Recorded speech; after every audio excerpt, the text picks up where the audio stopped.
All right, I am live, live, live, live, live. I figured out this stream yard. I am so excited to be here today. We are continuing our series of strategies to emotional wellness.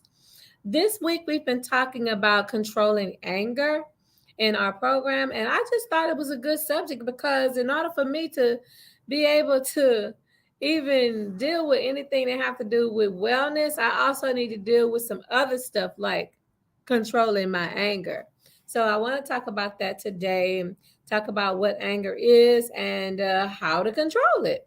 One of the things that I know for sure is that anger is a natural human emotion, and everyone has anger. I mean, I don't care how nice you are of a person, there's some part of you that has been, and you have in some part of your life you've been angry about something or with someone, or for whether you consider that reason to be a viable reason or not, you have had experiences with anger. So that means that as for being able to, have a healthy lifestyle, you have to accept all of your emotions, be able to have a stable mental health and in stable emotions. You have to accept all of who you are. And anger, feelings is a feeling, and we have feelings as human beings. So if I was you, I wouldn't not be so hard on myself about having anger issues, but I would have a problem if I'm not learning how to manage my anger. So I am one of those people that probably struggled with anger for most of my life because I never thought that it was a problem up until I got to be an adult. And then I looked around and I found myself angry over stuff that just really was not, worth the energy, at least the energy that it took for me to be angry. And then not only that, the trauma that I was probably causing my other people in my family. I won't say probably because some people have told me your anger issue is a problem, and it has impacted the way I interact with some people because they, of me not being able to handle the anger. I know one thing as a wellness strategist, I realized that I'm not the only one. So this is a topic that we want to discuss. We want to be able to deal with the stuff that we have to deal with and be okay with the fact that we've had past experiences and we can allow ourselves to learn and grow. Now, if you're not learning and growing, then that's where you're going to have some problems. And if you're still doing the same thing over and over again, expecting a different result, then that is the prime definition of insanity. And I know that as professional women, we pride ourselves on being able to be different in the spaces that we're in. And so I want to say that if we are going to be anything, it's going to be true to ourselves, true to the things that are causing us to have different situations and circumstances, and to not really cower down to them, not shrink because somebody we think that someone else may see our true color, and we don't actually walk in our realness, walk in the reality of ourselves. We just find ourselves floating around and not really add any type of value. My strong suggestion is that we start trying to develop some solid principles that we're going to govern our lives by. And I don't mean, being some type of strict taskmaster of how you're going to do your life. No, you don't need a strict taskmaster of trying to do, what you got to do. This thing has to flow, and it has to be a part of your everyday life. And I think that we can set together some real strategies that are easy for us to be able to comply with. So I'm going to use the acronym REAL, REAL, REAL. One of the things about acronyms in terms of managing my anger is to be able to respect the no. Respect the no. Respect my no, respect other people's no, and understand that I have a right to say no to stuff, and other people have a right to say no to stuff too. So when I respect the no, when I respect my no and other people's no, I can move on from that question or whatever the situation is, and I don't have to allow myself to get all angry and worked up over it because I have not, I wasn't able to get what I wanted from whatever the situation was. I need to be able to respect a no, and I also need to respect when I need to own my own no's. If I have something I want to say no about, I need to be able to say no about, because it ain't going to do nobody any kind of good for me to be showing up talking about I'm going to do something and I really, really don't want to do it. Because 9 times out of 10, it's going to show in my face. It's going to show in my attitude, my disposition. It's going to show in how I do the task or whatever it is. I might not give it my 100% best because I have not been true to myself about me really wanting to do it or not want to do it. So the first one of our real is respecting the no. The E in dealing with my anger is expectations. Expectations. I should not expect more out of somebody else than I'm willing to give. I shouldn't. I should, if I have expectations, but are they realistic? Are my expectations realistic? Do they work for me or anybody? I mean, and it's a question to ask if the expectations are real or if they're not realistic. And if I'm causing the dissension, if I'm causing confusion, maybe I need to go back and evaluate if my expectations are unrealistic. I'm a supervisor in my job and I run this business and everything. And I have expectations of how I want the work done. I have expectations, and I'm talking about even going in my home life. I have expectations of how I want my house to be. I have expectations of a whole lot of different things. And pay attention to your expectations. You probably have a long laundry list of expectations that you just haven't even started to recognize. Oh, I'm expecting, is it too much or is it just right? Is it causing problems, or can you do something about it to be somewhat flexible? And then if you have realistic expectations, then it's not going to be, your expectations will be the same ones that you would expect yourself to do. Then 9 times out of 10, it would be okay to expect somebody else. But at the same time, I never have the right to infringe upon someone else's right. I never have the right to infringe upon the rights of others. So my expectations that I might have for myself may be different from what I would have for somebody else because of the fact that I know that those persons have rights as well. So expectations. So the first one is respecting the no. The second one is having expectations that are realistic. Okay, and then we're going down to the A. A, acknowledge. Acknowledge. Acknowledge what? Acknowledge your rights. Acknowledge the rights of others. Acknowledge your feelings. Acknowledge the feelings of others. Acknowledge your truth. Acknowledge the truth of others. Acknowledge where you are and what you believe in and your boundaries. And then acknowledge the boundaries of others. I think sometimes we have a strong sense of self, and that's good. But if it starts infringing upon the rights of others, then that means that we're crossing those boundaries. And crossing boundaries can create problems with other people and even our own anger, because it goes back to controlling, being able to control a situation. And you have different kinds of anger. And I'll go into that once in my closing statement. But I want you to understand how acknowledgement of other people's rights, acknowledgement of the rights that you have for yourself, and it goes into how you're having those realistic expectations, and then how you're respecting the no's. It's all about the boundaries. If I'm not respecting someone's boundaries, and I think that I'm right, and I think that what I want is always important, then 9 times out of 10, I'm going to disrespect the boundaries of others. I'm not going to accept what they have to say. I'm not going to understand. I'm not going to acknowledge it. I'm not going to own any responsibility for the role that I might have played in somebody's conflict. But when we're going to changing our lifestyles, when we're talking about strategies for wellness, when we're talking about being an emotionally well person, it means that I'm digging deep. I'm going way past the skin to talk about the things that are really, really important, to be able to own the things that are really, really important, and to be able to walk through it. I'm not just talking about it, but I'm being about it.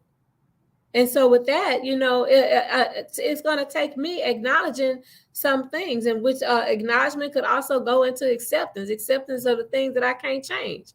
Here in the recovery scene, we have actually, it's not that. It's the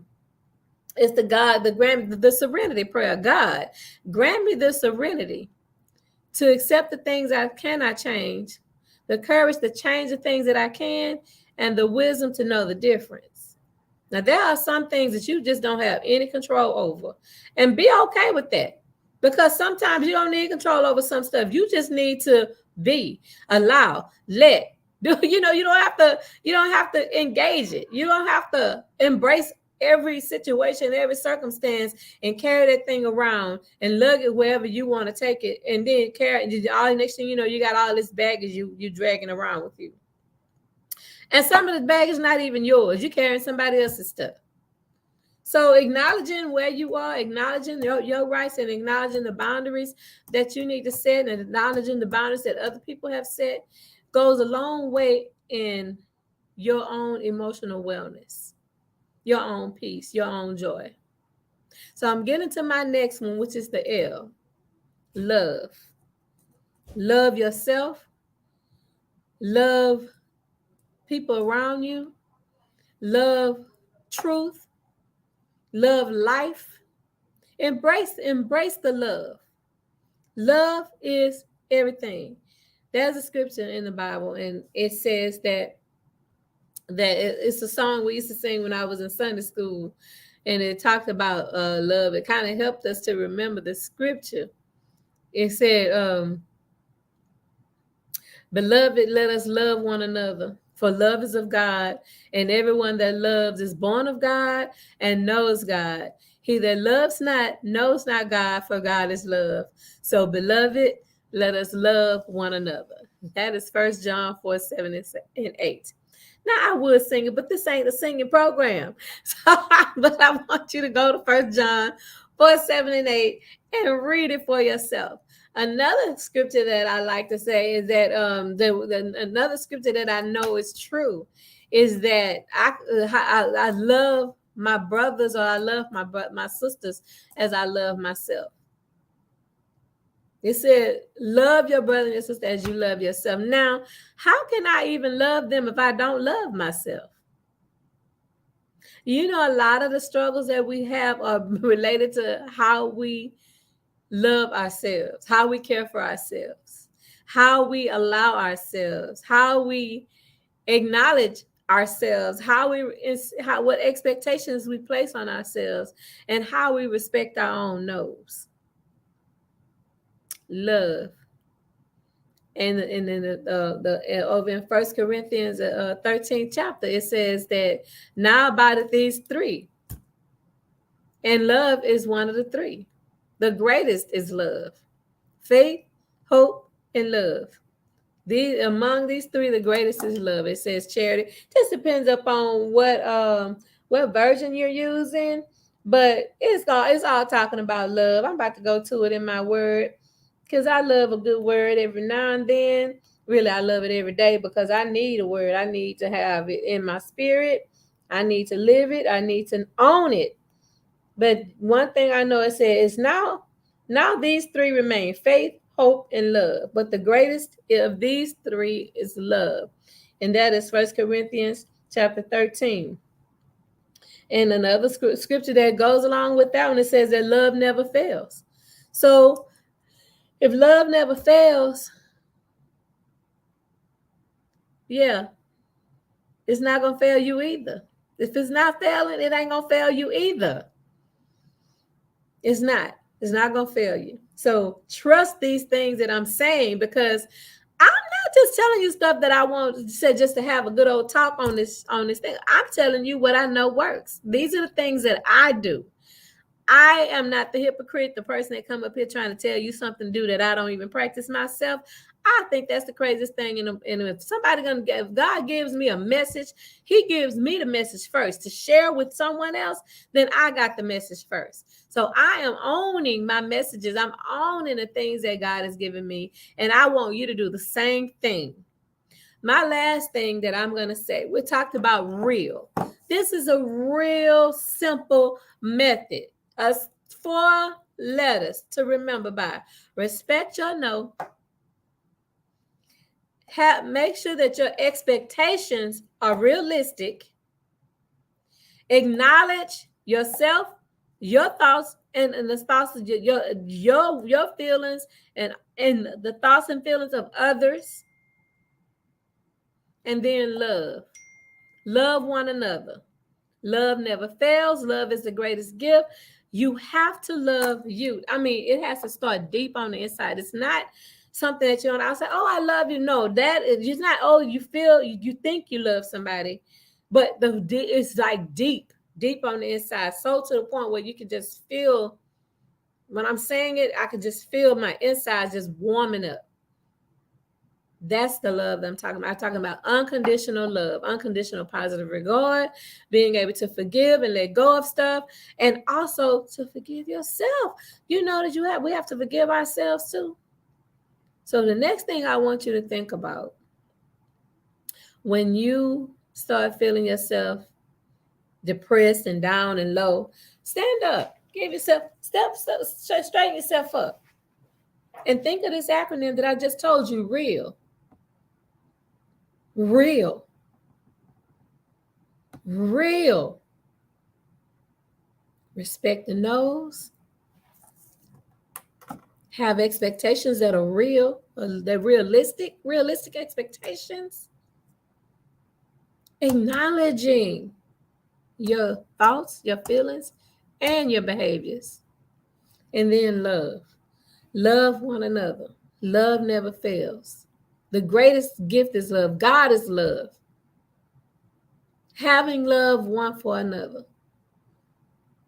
This is the greatest gift. With that, I want to say this. I stole some of this from my coach and mentor, Dr. Sonia Stribling. She says that if a wealthy family doesn't come from you, if you did not come from a wealthy family, let a wealthy family come from you. So I switched it up because I strongly believe that if you did not come from an emotionally healthy family, then let an emotionally healthy family come from you. Create your own reality. How you create your own reality is just what I talked about here in this this acronym, real. I call it acclamation, but yeah, you can call it acclamation too. Acclamation, affirmation, but the real deal is this: trusting in what you believe in is all about love, acknowledgement, expectations, and respecting the no. That's it backwards. Respecting the no's, expectations, acknowledgement, and love. With that, I'm going to close this broadcast. I want you to know that you're worth every moment that I spend here and the time that it takes for me to get to this space. I want you to know that all of the things that you have before you or that you want to accomplish, you can accomplish it. And I want you to know that sometimes you have to create your own space to be great. And this is what I'm doing. I'm creating a space where I can be great. I'm creating a space where I can leave a legacy of love and kindness and impart my wisdom and knowledge into this world. This is not an easy task, doing all this stuff, but I love it. I really do. And I want for my sisters what I have for myself. I want for my sisters what I have for myself. With that, I'm going to close out the broadcast, the master class with some snaps of you can have it now.